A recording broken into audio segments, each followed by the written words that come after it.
static occlusion. In occlusion, you're learning functional occlusion.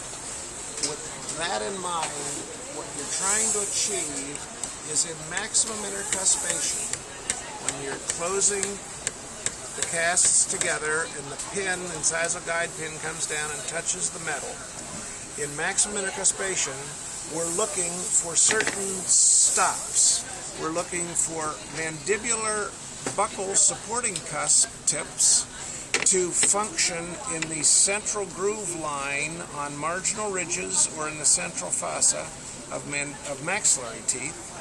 And you're looking for maxillary supporting cusps to function along the central groove line on marginal ridges or in central fossas of mandibular teeth. You want all of the stops to be about the same diameter, about 1/2 millimeter in diameter, and you want them all to be the same color. You don't want a darker mark on some tooth and a later little tinier dot on another tooth, because to get even distribution of force, you want all of these contact points to be about the same size and the same color.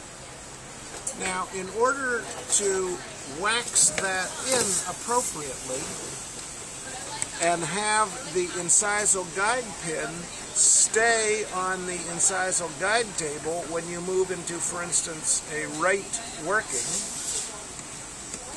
or a left working or a straight protrusive. And remember, in a human, the maxilla does not move. It's the lower jaw that moves. So on these articulators, think right working, think of the mandible coming to the right.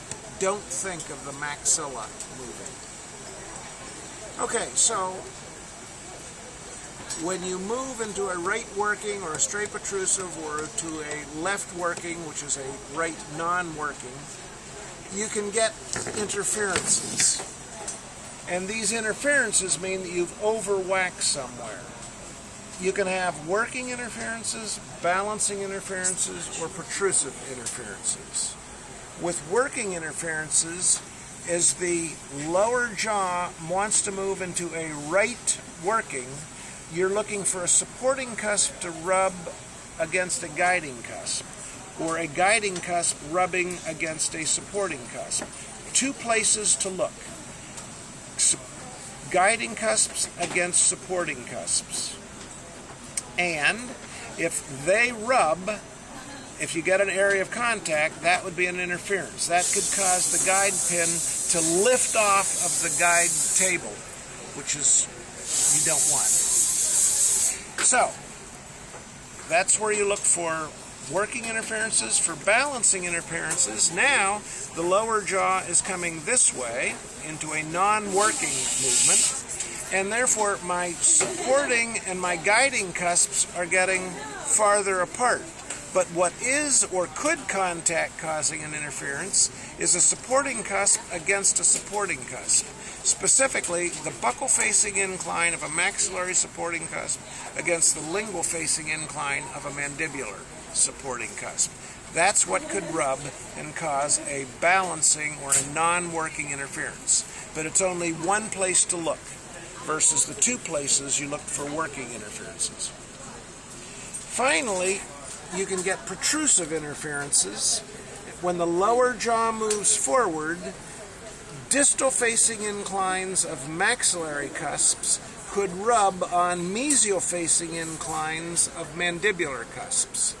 Whether they are lingual guiding cusps or buccal supporting cusps, it's the mesial facing inclines of those cusps could rub on distal facing inclines of maxillary cusps. Again, it doesn't matter whether they're guiding or supporting cusps, you could have protrusive interferences on either.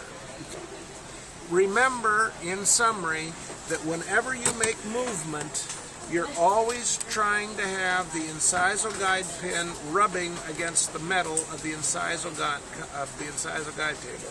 It must stay in contact with the incisal guide table in movement. If the pin lifts off the table, that means you have some kind of an interference, whether it's working, balancing, or protrusive built in. Can you explain the protrusive interference on the... Yes. For protrusive interferences on the maxillary, you're looking for distal facing inclines of maxillary cusps rubbing on mesial facing inclines of mandibular cusps. Thank you very much.